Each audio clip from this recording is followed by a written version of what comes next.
బన్నీవాస్ గారు గెస్ట్ కాదన్నారు. సో ఇప్పుడు ప్లీజ్ వాసు గారు ఇప్పుడు ఒక అగ్రెసివ్ స్పీచ్ ఇస్తారు. లేదు, no controversies, nothing, very cool. ఆ కాంట్రవర్సీకి ఆయనతో తిట్టినని తిట్లు నేను మా ఫాదర్తో కూడా తినలేదు. అందుకని ఈరోజు ఒళ్ళు చాలా జాగ్రత్తగా దగ్గర పెట్టుకునే మాట్లాడతాను సార్. అందుకే టైట్ షర్ట్ కూడా వేసుకొచ్చాను సార్.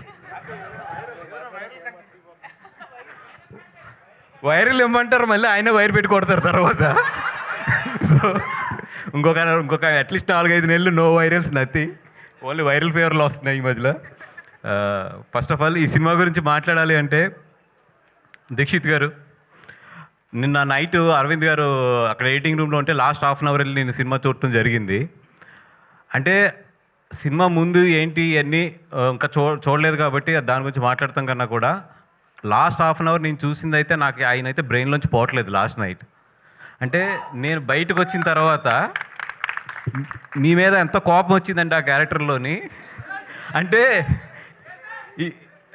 ఏసైనా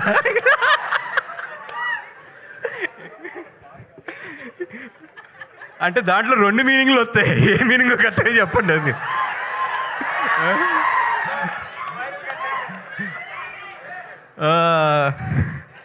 సరే సార్,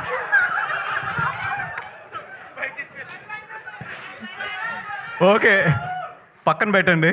పెడితే సెకండ్ థింగ్, ఈ సినిమా దీక్షిత్ అంటే నేను చెప్పాను కదా అంత ఇంటెన్సిటీ ఉంటుంది లాస్ట్ నేను చూసిన హాఫ్ అన్ అవర్ అయితే.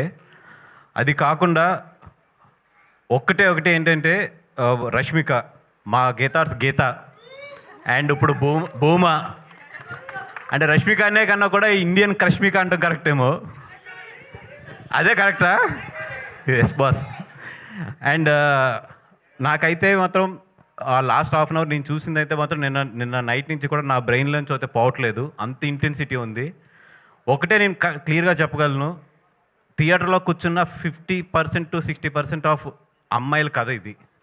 ఎందుకంటే చాలామంది అమ్మాయిలు ఎస్పెషల్లీ ఇంట్రోవర్ట్స్ ఎవరైతే ఉంటారో వాళ్ళందరికీ కూడా ఈ సినిమా చాలా బాగా కనెక్ట్ అవుతుంది. అబ్బాయిలు మీరు మాత్రం మీ గర్ల్ ఫ్రెండ్తో ఈ సినిమాకి వెళ్తే మాత్రం క్లైమాక్స్లో చాలా జాగ్రత్త. మీరు మంచి పర్ల అది ఉంది. మీరు సినిమా అయిపోయిన తర్వాత లేచేటప్పుడు మాత్రం చాలా జాగ్రత్త. ఎందుకంటే మిమ్మల్ని ఆ అమ్మాయి హగ్ చేసుకుందంటే మీరు చాలా మంచి బాయ్ ఫ్రెండ్. మిమ్మల్ని ఏమీ మాట్లాడకుండా సైలెంట్గా ఫాలో అవుతుందంటే మాత్రం మీరు డబల్ చెక్ చేసుకోండి. ఏ రియాక్షన్ లేదంటే మీరు కారు ఎక్కిన తర్వాత లేకపోతే ఇంటికి వెళ్ళిన తర్వాత మాత్రం మీ చెంపలు మాత్రం జాగ్రత్త. అండ్ ఒకటే ఏంటంటే, అమ్మాయి ఈ థియేటర్లోకి వచ్చేటప్పుడు అమ్మాయి ఎలాగైతే ఉంటుందో వెళ్ళేటప్పుడు అయితే మాత్రం అలా ఉండదు. సో బాయ్ ఫ్రెండ్స్ అందరూ కేర్ఫుల్, భర్తలు అందరూ కూడా కేర్ఫుల్ మీ భార్యలతో వచ్చినప్పుడు. అంత మంచి సినిమా.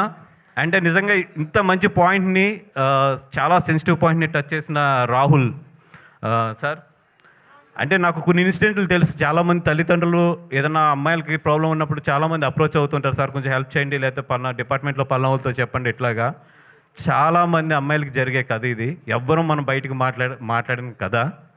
ఆ కథతో రాహుల్ చాలా సెన్సిటివ్ పాయింట్ చాలా కమర్షియల్గా టచ్ చేసి చెప్పాడు. అండ్ నాకు ఎక్కడ విజయకం చూస్తుంటే కుళ్ళు వస్తుందంటే, అరవింద్ గారు నా కాంబినేషన్ ఎప్పుడు కూడా కమర్షియల్ సినిమాలు లేదా ఎంటర్టైన్మెంట్ సినిమాలు మిమ్మల్ని నవ్విస్తూ జాగ్రత్తగా మేము తీసుకుంటూ వెళ్తాం. తన థర్డ్ సినిమా టెక్నికల్గా ఎంత మంచి కథ అంటే, ఎంత సెన్సిబుల్ కథ అంటే అంత మంచి సెన్సిబుల్ కథ. నేను తీసుకెళ్తే మాత్రం అరవింద్ గారు ప్రొడ్యూస్ చేయరు, కానీ అమ్మాయి తీసుకెళ్తే మాత్రం ప్రొడ్యూస్ చేస్తారు. అంటే మేనకోడల విషయంకి వచ్చినప్పుడు మాత్రం డబ్బులు లెక్కలు చూడలేదు. నా విషయంలో మాత్రం ఇప్పుడు ఇది ఆడుతుందా డబ్బులు వస్తాయనో చూస్తారు. ఇది అన్యాయం సార్, ఇది అన్యాయం సార్. ఎందుకంటే ఈ సినిమాకి డెఫినెట్గా అవార్డు వస్తుంది. అవార్డు విజయక్కకు వస్తుంది అండ్ ధీరాజ్కి వస్తుంది. ధీరాజ్ మన అంబాజీపేట చాలా మంచి సినిమా, దాని తర్వాత మళ్ళీ ఇది మంచి సినిమా.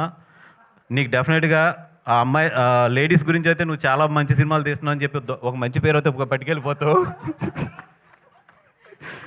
మంచి పేరు అయితే పట్టుకెళ్ళిపోతావు. అండ్ అరవింద్ గారు